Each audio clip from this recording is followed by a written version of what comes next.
It's another episode of Talk of Champions right here on Roll Tide Pods. Thanks for being here. Give us a thumbs up, like, and subscribe while you're here. He's Tyler Watts, Crimson Tide Sports analyst and also the owner of the Watts Agency. He'll tell us more about that in a second. Just before we talk about last week's game and looking ahead, just that logo right here. Look at it. Yeah, it just irritates you. Stare at it. Yeah. What do you think of that logo when there's you see that? There's only one other logo out there that's worse. Yeah. So really, you just see that orange in it. It does something to you as a guy that wore the crimson. It kind of makes your blood boil a little bit. Yep, it's that kind of week. Some call it Alabama Hate Week. Tennessee Hate Week, Alabama Hate Week on the other side of it, as Tennessee comes to town and cigars are on the line and a little bragging rights. It's a lot more interesting after what happened in Knoxville last week. We'll get into that and where Alabama stands right after Tyler Watts tells us about the Watts Agency. Let's do it right now. Give us a call. Go check us out online at tylerwattsinsurance.com. We're here to handle all of your home and auto insurance needs and would love an opportunity to talk to you. Or you can reach out to us 205-822-5477. So last week, as we always do, we put last week aside and move forward. But last week, it just looks so good, 24-6. And really, I started to think about the Tennessee game, to be honest with you. And then here comes Arkansas getting back into the contest. Right. What went wrong? What changed from what Alabama did to get 24-6 to why did it end up 24-21? Well, in the broadcast, we were talking about this, and Coach Saban really spelled it out perfectly. It comes down to one play, and how that play affects the next several plays potentially. So you hold Arkansas to another 3 and out. They're about to punt the ball, but instead Jalen Key gets the face mask penalty, which extends the drive killer. Other way around though. So now then they start getting things going. The running game starts picking up. They punch it in. Now all of a sudden it's an 11-point football game. And offensively, we really hadn't done a whole lot in the second half. Drive the football down the field. We have a 3rd and 2 and have to settle for a field goal. And instead of running the ball, we throw it incomplete. We settle for a field goal. So those two plays right there really kind of changed how that game was going. And we talked about at the beginning is Arkansas is a team that, although their record was not particularly great, it was a one-possession game against LSU, against Ole Miss, and they even took Texas A&M late into the third quarter, early fourth quarter, where it was a one-possession game. So it wasn't a team that was just quitting and giving up, and no Sam Pittman team ever quits. They play hard. You give them a little bit of life, a little bit of hope, a little bit of belief that they can play with you and beat you, and they're going to do it. And that's what happened there in the fourth quarter. Offensively, we struggled. We couldn't get things going. Once again, the inconsistency in the passing game came back to hit us as we have open receivers, but you can't complete the passes, can't extend drives. They get something going. They score 2 touchdowns. All of a sudden, you're fighting for your life once again. Yeah, you had 3 straight 3 and outs. And in some of that, it seemed like Jalen lost his accuracy. We're throwing some high, throwing some behind, throwing some in front. That was about really the only time I saw him lose his accuracy all year long. I mean, he's had some bad interceptions, but he's been on target for most of the year. He lost it a little bit there. But he misses some open guys at the same time. And his mechanics aren't always consistent, which is where most people get into problems, is when you have that open receiver, you've got to be able to drill the ball in there. He struggles a little bit with the touch pass, and there were several occasions in that 10 to 15, 20-yard range where you've got guys crossing the field that are open, and you can't find a way to drop it in there. But then at the same time, you're right, he'll turn around and throw an extremely accurate pass the very next one. But he struggles a little bit, and it's like, it's Chuck Knobloch throwing from second base, got the jips or whatever, and he can't complete that easy toss from second to first, and sometimes Jalen can't hit the wide open receiver because he starts thinking about it instead of just reacting and firing the ball in there. Yeah, show being brought to you in part today by our friends at Manscaped. Manscaped.com. Remember, we've got our own promo code here. Talk20. Talk20 is the promo code, and you can get any of the great Manscaped products to keep you trim and groomed from head to toe, even below the belt. Also, some great other items there, like some moisturizers, deodorants. So check it all out. Manscaped.com and use the purchase to get 20% off. It is Talk20. Talk20 gets you that 20% off with our friends at Manscaped, manscaped.com. In that contest, one thing I loved, I saw a couple of new running backs, so a little bit more time of Jam Miller and company there. What did you think of all 4 running backs, but especially the 2 new guys that we had not seen a lot of in a competitive situation? The 2 younger guys are extremely extremely talented. And I think that next year, obviously, it's going to be their show. They're going to take the reins of this offense, and you're really going to see what they can do. But they're having to learn things right now. But to me, all these running backs are kind of the same person. I mean, they're all the same build. They're all the same height. Run similar, but they're all pretty good. They're all pretty talented. But regardless of how good they are, you could take Jalen Wright and put it on this offense. And with the struggles that we sometimes have up front, it's the equalizer. That's kind of the difference maker. None of these guys are really able to overcome that. Well, I did like the way Jam looked like he was good, and you guys can comment in the chat. It felt like he was good at getting to the edge. He had a little extra that got to the edge, maybe that could be something we see down the road, or maybe next year. You certainly hope so. That zone stretch play where it gives a lot of different options for the running back to do some different things. But all these guys are talented. That's the point. Is they are all extremely talented, and I know everyone wants to see Justice Haynes in the game and see what he can do, because you see flashes of him late in the fourth quarter in mop-up duty. But all of them, they're talented, but there's not a ton of difference in them. Yeah, this team coming to town, Tennessee, it's a different defense this year than it was last year. They've settled a different in. offense. Yeah, and a different offense. That's obvious. We'll talk offense in a second. Let's talk about Tennessee's defense. Why do you get to control what we talk about? Because for once, you're not the quarterback. That's true. Yeah, right? That's true. How good of a teammate can you be here? You're the Seth McLaughlin. You're going to control when the snap is thrown back, huh? So tell me, though, this Tennessee defense all of a sudden, we'll talk pass rush in a second, but run defense, they're pretty dang good at that, too. I mean, Alabama's got to establish the run. It hasn't been something they've been easy to do this year. When you start looking at yards given up, scoring defense, and things of that nature, Tennessee is right there with Alabama. They're within a few spots nationally on just about every stat line. So they're not a sift anymore. Years past, it was one where when Josh Heupel first got there, we're going to have to figure out a way to score 30, 40 points because that's the only way we can win. A lot like what LSU's having to do right now. But now, man, they've turned into old school, blue collar, you ain't going to run the ball on us. Good luck throwing it, because then we're going to pin our ears back and get after you type of defense. And it's showing. It's showing. They win an ugly game last week versus Texas A&M, who Alabama struggled with all day long running the football against them. And I know we're not talking about offense, but even defensively, I would have thought A&M would have been able to pound the ball more effectively than what they did. But they couldn't. They could not run the ball on them. Had a couple big plays in the passing game. But they really force you to become one-dimensional, and they want you to become one-dimensional. And then when Alabama's throwing, their two edge rushers, including I think it's James Pierce, has just been dynamic. It's going to be another situation where pass protection is going to be premium for Alabama, and it's not been the strong part. It's so funny because offensively and defensively, these two teams are so similar. Yeah. Strong defenses struggle to find their identity offensively and really need to win low-scoring games. But this defensive unit, you're right. Tyler Barron, he's the guy that really sticks out, number 9 for Tennessee, in my opinion. He gets off the ball quick. He's got a good inside move, puts a lot of pressure, and that's a real concern, I think, with Alabama's tackles, is guys who have multiple moves on the edge, when they know it's a pass, what they're able to do. So for both of these offenses, staying on schedule, staying ahead of the chains, keeping it second and medium, third and short is going to be crucial, because when you allow these opposing defenses to tee off on you, it's going to be a long day. I asked Roman Harper of the SEC Network, former Alabama great, when he watches the Alabama tape, is the offensive line to blame for most of the sacks? Is it the receivers' routes? Is it Jalen Milroe? And obviously it's spread all over.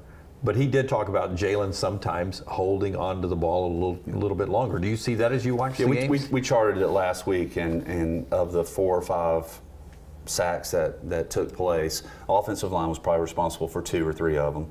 And Jalen was definitely responsible for 2 or 3 of them himself, because he'll either get a receiver that comes open and he doesn't see him, or he'll hold on to the ball, stay in the pocket too long versus trying to get out of there, or he'll just hold on the ball and not throw it away. Right. Which is a big thing. You stay in the pocket all day long if you want to, as long as when you start to feel that pressure, you know where your check down is, you know where your receivers are, and you can dump the ball even if it's incomplete. He's not doing that right now. And as a result, we're averaging over 5 sacks a game, which is not good.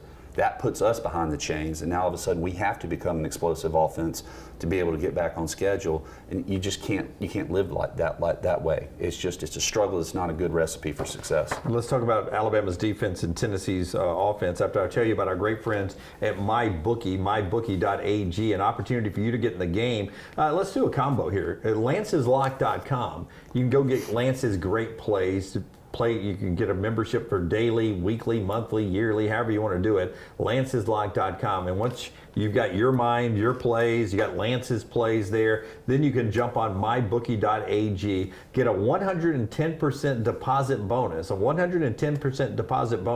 when you use the promo code next round. The promo code is next round. That will take you to mybookie.ag, 110% deposit bonus, and enjoy the games this weekend. One of those being Alabama, a sizable favorite, still single digits, but a sizable favorite around 8.5 against Tennessee this weekend at mybookie.ag. Wow, and I know there's a lot of people going, are either of these offenses going to score 8 points? Yeah. This is a game that I think if Alabama, both teams play their A game, I think Alabama can win and should win. I really do. I think that we possess more talent across the board. I think our defense is a little bit better, and they're kind of struggling. At the same time, though, the caveat to all this is every single year, that one team that has one outlier as far statistically of how they play, they always seem to buck that when they play Alabama. Think about Texas. They can't throw the deep ball. Can't complete a single deep pass. Well, 2 years in a row they have against us, haven't they? Right. And that's been a difference maker. And then they go right back to struggling doing it. Tennessee struggles in the red zone. They're not particularly great. They can run the ball down the field, but then they struggle and they bog down in the red zone. Are they going to have success and be able to find a way to put 7 on the board instead of 3? These are things that you hope don't happen, but sometimes when you're playing a good opponent, they got you circled and they want to play their best. Yeah, their running back coming off a 136-yard game, I believe it was, against Texas A&M. So he can get after running the football. And then there's the threat of Joe Milton running the football. And how do you attack that dual threat of the running attack? Well, you really hadn't had to be super concerned with it this year across the board like maybe in years past because 231 yards per game is what they're averaging rushing. So they're able to pick up 3, 4, 5 yards running the ball on first and second down and give third and short situations. So they're not really backed up, which opens up their opportunities offensively with the play calling. If you can remove that, though, then you do have to be concerned about Joe Milton in third and long. He wants to throw the ball down the field, and you hope he throws it 15 rows up into the stands because there's a good chance that he will. He's not very accurate. Throws a lot of balls high, but he's got a strong arm. But his mobility can also hurt you if you're not careful. I don't think that necessarily Alabama spies him. I think it's more important to muck up the look in the secondary, make him read coverage, make him throw an accurate pass. But at the same time, you have to be disciplined, just like last week. Discipline in your rush lanes. And when you get to him, first guy gets to him, and then you got to have help because he's strong. And he has the ability to get away from it, but you can't allow him to get into open field. He can really hurt you. Josh Heupel, who ran so much tempo against Alabama last year, doesn't seem to be running it as fast as they did last year. The tempo is still there. It'll always be there. But they're not running at the same pace they were running last year. No, and especially versus us, they found some matchups. They wanted to keep our guys on the field, and they knew as long as they didn't rotate out, we had no adjustments that we could make. But once again, when they get to rolling, they're going to get up on the field, on the line of scrimmage, and at least make you line up and not rotate fresh guys in there. They want to keep you on your heels.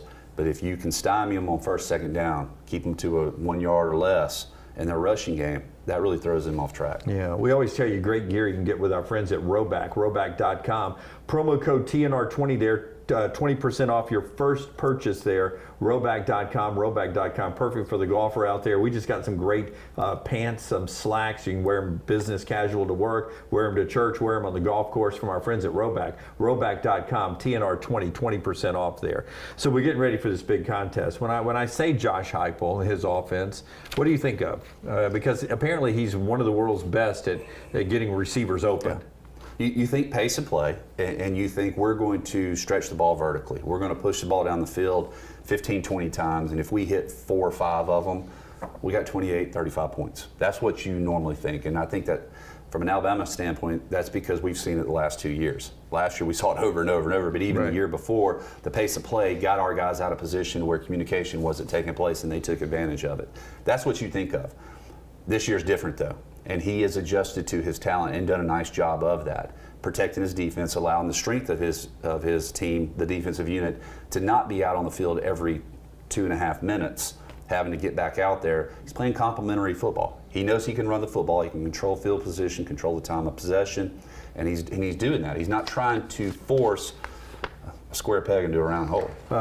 Big game for the defensive line again, so if you don't have to bring extra people. Borgby continues to play great, and that whole defensive line has been just a pleasant surprise this year. And Tim Keenan was a guy that we really spotlighted last week, and he played outstanding as well. He's come on strong.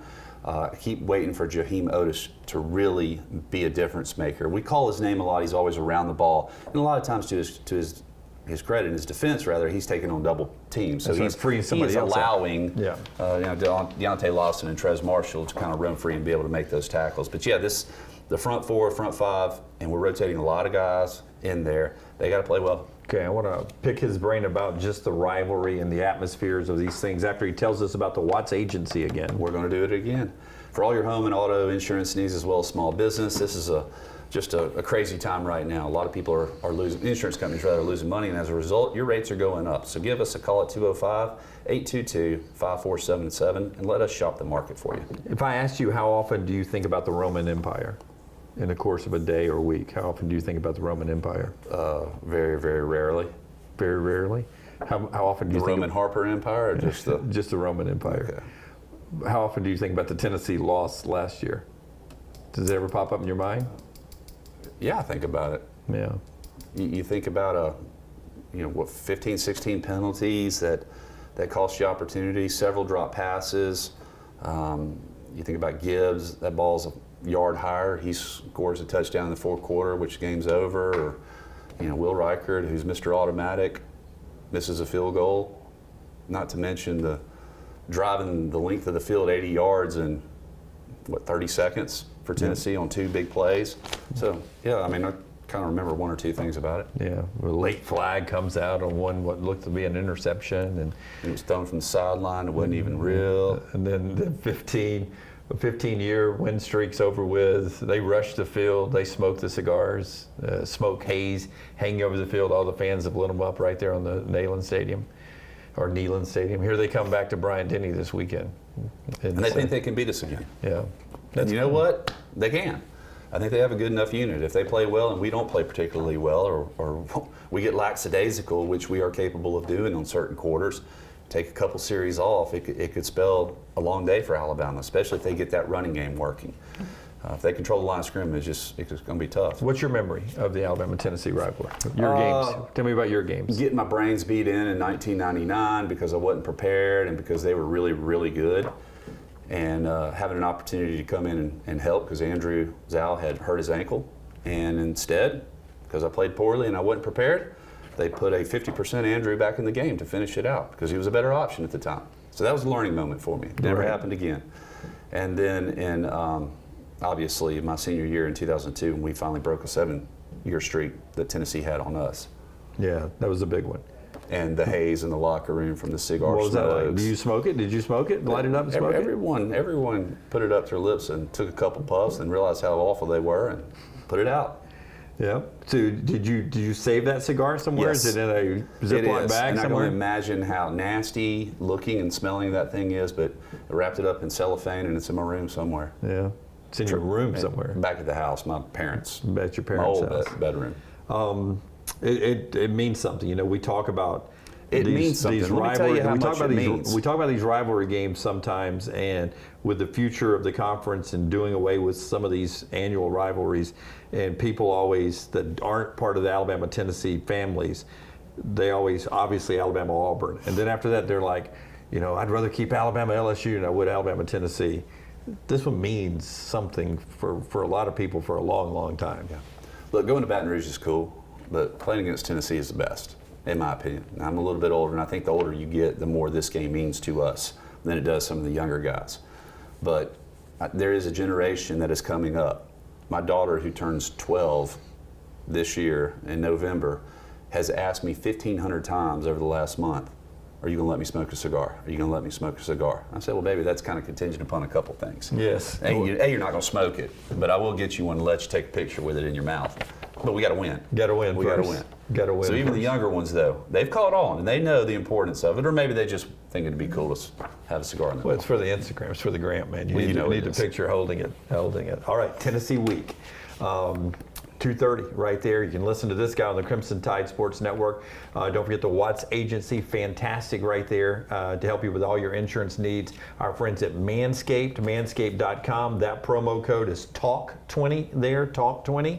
MyBookie.ag, that promo code is next round. And Roback.com, that promo code is TNR20, all trying to help you save money here with the Talk of Champions, all right? Hopefully you'll smell like cigar when you come in next That would week. be outstanding. Outstanding. Yeah, well, save me one. I'm going to come in here and smoke one, and we're going to make the fire alarms go We do off. have them. They're all over the place. I'll see you at the game. So bring an extra cigar. I never bring one. So I don't either. My brother went and bought the cheapest ones, and apparently they make them even cheaper than the little ones with plastic tips on them. Swisher Sweets is the cheap Is that ones, as I low think. as you can go? I don't know if it's as low as you can go, but that's what we used to do back at Thompson back in the day when we beat Pelham all the time and everything. You were the first quarterback to ever beat Thompson. That's weren't not you? true. It was not? You That's never not beat true. Thompson? Michael Proctor beat Thompson. Yeah. I was probably the first quarterback to never lose to Thompson. Yeah. Oh, so you never lost No, to we Thompson? never lost to Thompson. So Michael Proctor was a quarterback? No, he was a kicker. Kicker? He He's was on your pretty good. Was he on your team or No, out? he's older. He's older. He finished in like 92. Yeah. Okay, that's right. I remember that. Took a while for you guys to beat us. That is the Talk of Champions. Rob, they even play that game anymore? They don't. And Yeah. they shouldn't. They shouldn't. It's got a little out of whack. They play this one though, Tennessee and Alabama. We'll talk to you next week on the Talk of Champions.